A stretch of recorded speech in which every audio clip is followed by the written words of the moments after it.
ស្រទំភ្នំជាប់ជើងមែនក្រំភ្លៀងបងអល់អាណាស្មារតីអងអើយភ្នែកខំរំបី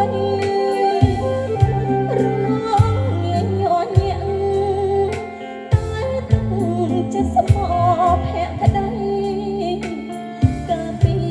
មានតភូមិថ្លាថ្លៃសម្រាប់